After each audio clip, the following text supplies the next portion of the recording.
I wanted to say this. We are where we are because of certain reasons. Some of us have been discussing and raising issues about our country. The truth is, if Parliament was more proactive, the Senate was more proactive, most likely, I think, it will be much easier for some of the problems that are coming into this country, the problems that are actually even cooking. I mean, Ayub, look at what is happening in Central.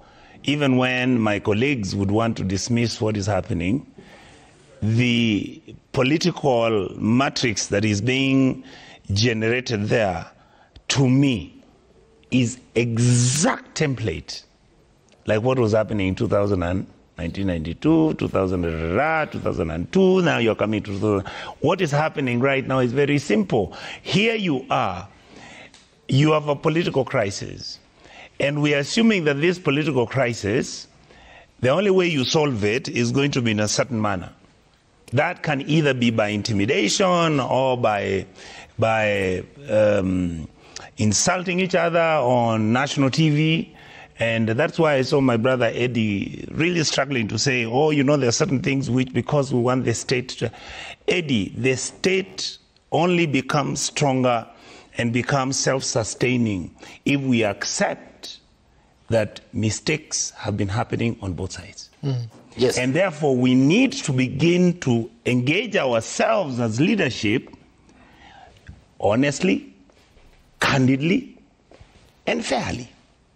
So when I see the noise that is coming from Central Kenya, and I see some of the noise that's coming from the people around the presidency, and I see the noise from other quarters, I begin to worry. Why?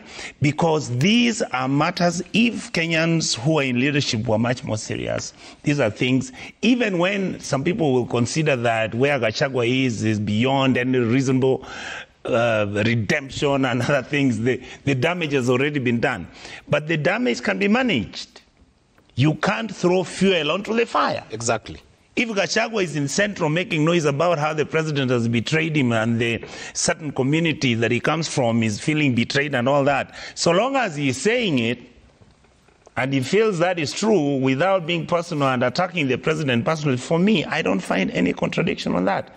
That is what the president, William Ruto, did with Uhuru all the period he was Uhuru's vice president. And he wasn't impeached. And he wasn't impeached. And nobody carried kids to go and abduct them to teach them a lesson because they're using a damn phone.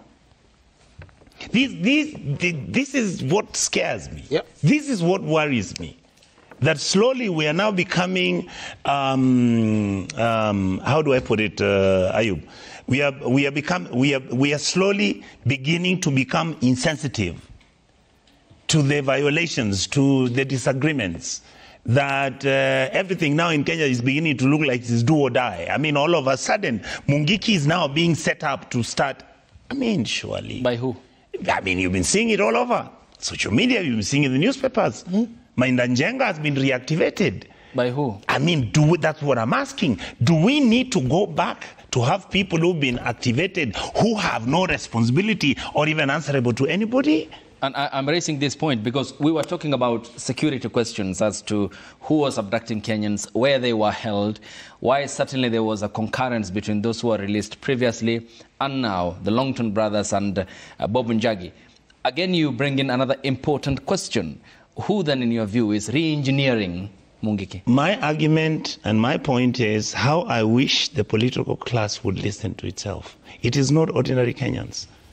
Because of this power play. Because, I mean, you saw my brother. I mean, you know, Oscar Sudi is my friend.